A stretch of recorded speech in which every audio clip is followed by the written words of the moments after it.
मुसाफिर हो यारो, ना घर है ना ठिकाना, मुझे चलते जाना है, बस चलते जाना है। ये क्या मेरी जमीन पे गार्डन किसने बना दिया? मैं तो सेठ साहब के पास अपनी जमीन अमानत के तौर पे रखवा के गया था। 2 महीनों में सेठ साहब ने इस पे गार्डन बनवा दिया। ऐसा कैसे कर सकते हैं सेठ साहब? मेरी माँ की अचानक डेथ हो गई जिसकी वजह से मुझे गाँव जाना पड़ा। तो मैंने अपनी ज़मीन सेठ साहब के पास रखवाई थी। आजकल सब मेरी ज़मीन के पीछे पड़े हुए थे, तो मुझे ये था मेरे पीछे कोई ज़मीन पे कब्जा ना कर ले। तो मैंने सेठ साहब से कहा था कि आप थोड़े दिन मेरी ज़मीन का ख्याल रखिएगा, मैं वापस आ जाऊँगा। मुझे तो अपनी ज़मीन पे खेती-बाड़ी करनी थी, खेती-बाड़ी से ही तो मेरा घर चलता है। रज्जू ने मुझसे कहा था कि सेठ साहब पे यकीन मत करो, पर मैंने कहा था सेठ साहब एक अच्छे इंसान है। रज्जू सही साबित हुई। मुझे सेठ साहब से बात करनी होगी, इसी पे तो मैं खेती-बाड़ी करता हूँ, यही तो मेरी रोज़ी-रोटी का ज़रिया है। सेठ साहब ने मेरी ज़मीन को गार्डन में तब्दील कर दिया। मुझे सेठ साहब से बात करनी होगी। सुनो भैया, आप कौन? सुनो भैया, ये मेरी ज़मीन थी, इस पे गार्डन कब से बन गया? ये तो हमारी ज़मीन है। भैया ये मेरी ज़मीन है। नहीं, नहीं, ये सेठ साहब की ज़मीन है। उन्होंने इस पे बहुत मेहनत की है। उन्होंने बहुत पैसे लगा के इस पे गार्डन बनवा दिया है। आपको पता है कल इसकी इनॉग्रेशन है, कल इसकी ओपनिंग है, आप ज़रूर आइएगा। ये तुम कैसी बातें कर रहे हो? ये तो मेरी ज़मीन है। कहाँ है तुम्हारे सेठ साहब? मुझे उनसे बात करनी है। सेठ साहब यहाँ से होके अभी-अभी गए। अब वो शाम में आएँगे। सेठ साहब ऐसे कैसे कर सकते हैं? ये मेरी ज़मीन है। बगैर पूछे उस पे गार्डन कैसे बना सकते हैं? मैं सेठ साहब पे केस कर दूँगा। आपको बात करनी हो सेठ साहब से कीजिएगा। मैं तो यहाँ मुलाज़िम हूँ, मैं तो यहाँ जॉब करता हूँ। इस ज़मीन के सारे डॉक्यूमेंट मेरे नाम पे हैं। मैं सेठ साहब पे केस कर दूँगा। आप कैसी बातें कर रहे हैं? ये ज़मीन तो सेठ साहब के नाम पे है। सेठ साहब ने पहले ज़मीन अपने नाम करवाई है, फिर यहाँ काम शुरू करवाया। अब आप कुछ नहीं कर सकते। आप अभी जाइए, मुझे अपना काम करने दीजिए। आप आके सेठ साहब से बात कीजिएगा। कहाँ है तुम्हारा सेठ? बुलाओ उसको, बोलो मैं आया हूँ। सेठ साहब अभी आ रहे हैं, आप इंतज़ार कीजिए और बराए करम शोर मत मचाइए। तू कैसी बातें कर रहा है? ये मेरी ज़मीन है, मैं गुस्सा भी ना करूँ। मैं चाहता तो पुलिस को साथ लेके आ सकता था, लेकिन मैं पहले सेठ से बात करना चाहता हूँ।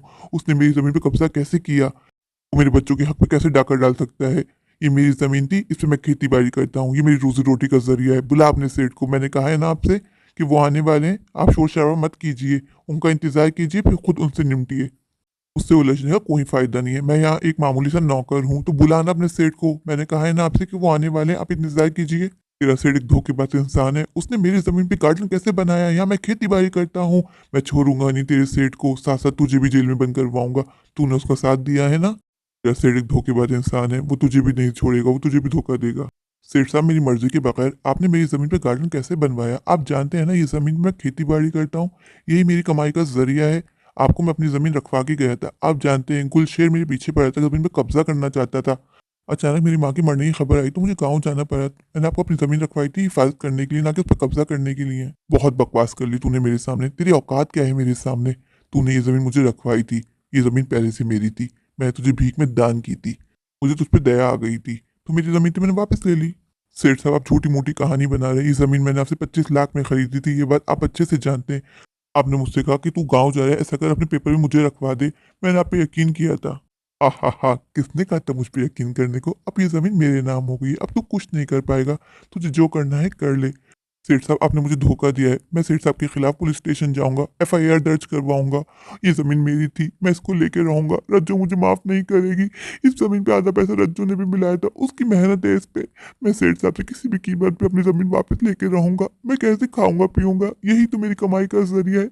सेठ साहब मुझ गरीब की ज़मीन पे कैसे कब्ज़ा कर सकते हैं? मैंने सेठ साहब पे यकीन क्यों किया? मैं क्यों उनके हाथों उल्लू बन गया? उन्होंने मुझसे बोला कि अपनी ज़मीन के डॉक्यूमेंट मुझे ला दे, मैं अपने पास हिफाज़त से रखूँगा, तू गाँव जा रहा है, पीछे से कोई चुरा लेगा। मैं भी ठहरा पागल गधा कहीं का। मैंने भी उनकी बात पे यकीन कर लिया और अपने सारे डॉक्यूमेंट ले जाके उनको दे दिए और अपने पास फ़ोटोकॉपी तक नहीं रखी। मेरे पास क्या सबूत है कि ये ज़मीन मेरी है? मैं कब तक गला फाड़-फाड़ के चिल्लाता रहूँगा? लेकिन मैं हार नहीं मानूँगा, कोशिश तो ज़रूर करूँगा अपनी ज़मीन वापस लेने की। मैं पुलिस स्टेशन जाऊँगा। मैं घर जाके रज्जू को क्या जवाब दूँगा? मैंने उससे कहा था तुम घर की साफ-सफाई करो, मैं अपनी ज़मीन से फ्रूट सब्जियाँ लेके आता हूँ, फिर तुम खाना पका लेना। यहाँ आने के बाद तो मेरे होश ही उड़ गए। सेठ साहब ने मेरी ज़मीन पे कब्ज़ा कर लिया और पूरी ज़मीन पे गार्डन बना दिया, पब्लिक प्लेस बना दी। सेठ साहब मेरी ज़मीन से पैसा कमाएँगे, मैं क्या करूँ? मैं रज्जू को क्या कहूँगा? वो मुझ पे बहुत गुस्सा करेगी। मेरा पुलिस स्टेशन जाने का भी कोई फ़ायदा नहीं हुआ।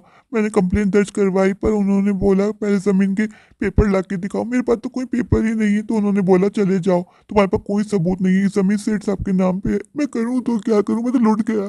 क्या हुआ जी? आप इतने परेशान क्यों नजर आ रहे हैं? अंदर क्यों नहीं आए? मैंने आपकी आवाज़ सुनी तो मुझे बाहर आना पड़ गया। जो हम लुट गए, हम बर्बाद हो गए। क्या हुआ जी? पहले आना बुझाए, मुझे बताएं क्या हुआ है। रज्जो, गाँव जाने से पहले मैंने अपनी ज़मीन सेठ साहब के पास रखवाई थी, कहा था कि मेरी ज़मीन का ख्याल रखिएगा। अभी मैं गया तो मैंने क्या देखा, सेठ साहब ने मेरी ज़मीन पे गार्डन बना दिया, पब्लिक प्लेस बना दिया। क्या? मैं आपसे कहती थी सेठ साहब पे यकीन मत कीजिएगा, लेकिन आप ही कहते थे नहीं सेठ साहब बहुत ईमानदार इंसान है। आप परेशान क्यों होते हैं? जमीन के पेपर तो हमारे ही पास है ना। नहीं रज्जो, पेपर भी सेठ साहब के पास है। उन्होंने मुझसे कहा था तू गांव जा रहा है, अपने पेपर्स मेरे पास रखवा दे, कोई चुरा लेगा पीछे से। मैं उनकी बातों में आ गया, मैंने अपनी ज़मीन के पेपर भी उनके पास रखवा दिए। उन्होंने ज़मीन अपने नाम कर ली।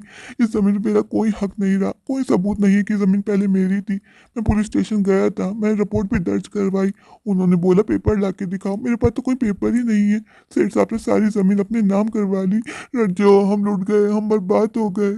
मैं कहाँ खेती बाड़ी करूंगा, मैं कैसे पैसे कमाऊंगा, हम कैसे बच्चों को पालेंगे। मैंने तुमसे कहा था कि सेठ पे यकीन नहीं करो, वो बहुत चालाक इंसान है। देखा उसने आज तुम्हें उल्लू बना के सारी जमीन हड़प ली ना। अब क्या करोगे तुम? ऊपर से जमीन के पेपर भी सेठ को रखवा दिए, मुझे बताया भी नहीं। एक बार मुझसे पूछ तो लिया होता, मैं तुम्हें मशवरा ही दे देती। देखा सेठ ने पूरी जमीन अपने नाम कर ली। अब हम क्या करेंगे? वो जमीन हम दोनों ने मिलकर ली थी, उसमें मेरी मेहनत के पैसे भी लगे थे। मैंने अपने बच्चों के फ्यूचर की वजह से जमीन ली थी कि मेरे बच्चे फ्यूचर में क्या करेंगे। अभी हम इस जमीन पे खेती बाड़ी करेंगे, जब बच्चे बड़े हो जाएंगे तो वो जमीन बच्चों के नाम कर देंगे, बच्चों का फ्यूचर संवर जाएगा। तुमने अपने साथ साथ बच्चों का फ्यूचर भी बर्बाद कर दिया। तुम ऐसे कैसे कर सकते हो? मैं तुम्हें कभी माफ नहीं करूंगी। रज्जो, मुझे माफ कर दो, सारा किया धरा मेरा है, मेरी वजह से तुम्हें भी भुगतना पड़ेगा। मुझे फिक्र इस बात की हो रही है कि हम बच्चों को क्या खिलाएंगे, क्या पिलाएंगे। घर में तो कुछ भी खाने पीने का नहीं है। मैं सोचता वहीं से फ्रूट सब्जियां लेके आऊंगा, तुम खाना पका लेना। पर सेठ ने मेरी जमीन पे कब्जा कर लिया रज्जो। ये सेठ ऐसा कैसे कर सकता है? मैं उसको नहीं छोड़ूंगी, मेरी आह लगेगी, बर्बाद हो जाएगा, कीड़े पड़ेंगे उसको। मुख्तलिफ का हक मार के कितने दिन जी लेगा? कब तक खा लेगा हमारी जमीन के पैसे? उसको ऐसी बीमारी लगेगी कि ना मरता बनेगा और ना ही जीता। मेरी आह लगेगी उसको। ना बुढ़िया मरती ना हमें गांव जाना पड़ता। मैंने इससे कहा था कि तुम अकेले चले जाओ, पर इसने बोला कि नहीं तुम भी साथ चलो, सब बातें बनाएंगे। अगर मैं नहीं चाहती तो आज जमीन हमारे पास होती। ये क्या हो गया? ए ऊपर वाले, मुझे मेरी जमीन दिलवा दे, मैं क्या करूंगी? हमने दिन रात अपना खून पसीना बहा के पैसे जोड़ जोड़ के वो जमीन खरीदी थी। सेठ ने उस पर कब्जा कर लिया। हमारे पास कोई सबूत भी नहीं है कि वो जमीन पहले हमारी थी। इनकी बेवकूफ़ी की वजह से हम सबको भुगतना पड़ेगा। मैंने इनसे कहा था कि वापस गांव जाने के बाद हम दोनों मिलकर खेती बाड़ी करेंगे, ज़्यादा मेहनत करेंगे। फिर इस बार सब्जी हम शहर ले जाके बेचेंगे। शहर ले जाके बेचने में बहुत प्रॉफिट होता है। फिर अपना एक घर बनाएंगे। कब तक हम किराए घर में रहते रहेंगे? अब तो मुझे फिक्र खा रही है कि हम इस घर का किराया कैसे देंगे, बच्चों की स्कूल फीस कहाँ से जमा करवाएंगे। ये हम पे क्या मुसीबत आ पड़ी है? मैंने कभी नहीं सोचा था कि हमारी जमीन सेठ हड़प लेगा।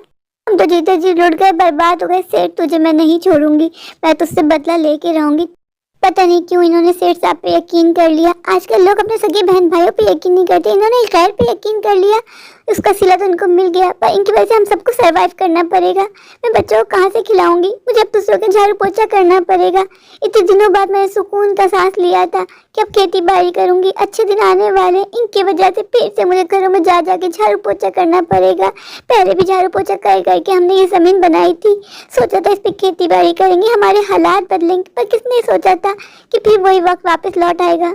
भी तुमने एक अच्छी जिंदगी के सपने सजाने शुरू किए थे, एक पल में ही हमारे सपने चकनाचूर हो गए। ये अभी तक क्यों नहीं आए? कहे तो कोई बड़े अफसर है, उनसे बात करता हूँ। आ गए आप? कोई बात बनी? नहीं रज्जो, कोई बात नहीं बनी। उन्होंने भी वही बात की कि आपने सबसे बड़ी गलती कर दी कि पेपर भी उनको रखवा दिए। अगर जमीन के पेपर आपके पास होते तो फिर कुछ बड़ा मसला नहीं था, मैं आपको जमीन दिलवा देता। लेकिन अब तो पेपर उन्होंने अपने नाम कर लिए। इस जमीन पे आपका कोई हक नहीं रहा, आपको ये किसी भी तरीके से नहीं मिल सकती। रज्जो, मुझे माफ कर दो, मैं तुम्हारा गुनाहगार हूँ। रज्जो रज्जो क्या हो गया? क्यों रज्जो रज्जो कर रहे हैं? ठीक तो है, इतने हाफ क्यों रहे? रज्जो, मुझे अभी अभी खबर मिली है कि सेठ साहब अपने गार्डन के पास वॉक कर रहे थे, बराबर से ट्रक गुजरा, उसने ट्रक ने टक्कर मारी। सेठ साहब का बहुत बुरा एक्सीडेंट हो गया, सुना है उनकी दोनों टांगें ज़ाया हो गई हैं, अब से वो पैरालाइज हो गए हैं। डॉक्टर ने कहा है कि सेठ साहब अब जिंदगी भर कभी नहीं चल पाएंगे, कभी अपने पाँव पे खड़े नहीं हो पाएंगे। सेठ साहब ने हम गरीबों का हक मारा था ना, गरीबों का हक मार के कोई खुश नहीं रहता। उनको उनके किए की सजा मिल गई। सेठ कभी खुश नहीं रहेगा, उसको मेरी आह लगेगी। उसने मुझ गरीब का हक मारा है। कब तक ये अमीर लोग हम गरीबों को यूं ही दबाते रहेंगे? कब तक हम यूं ही दब दब के जिंदगी जीते रहेंगे? चंद से जो टूटे कोई सपना, जग सोना सोना लगे, जग सोना सोना लगे, कोई रहे न जब अपना, जग सोना सोना लगे। ऐ क्यों, ये क्यों होता है जब ये दिल रोता है। छन से हवाएं, जग सोना लगे, छन से जो टूटे कोई सपना, जग सुना सुना लगे, जग सुना सुना लगे, कोई रहे न जब अपना। जग सुना सुना लगे, ये क्यों होता है जब ये दिल रोता है, छन से हवाएं जग सुना लगे।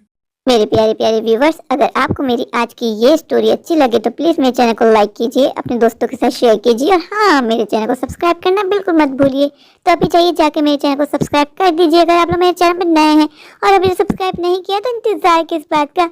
अभी जाइए, दौड़ कर जाइए, भाग कर जाइए, जाकर मेरे चैनल को सब्सक्राइब कर दीजिए, मुझे ढेर सारा प्यार दीजिए, मुझे सपोर्ट कीजिए। Thank you.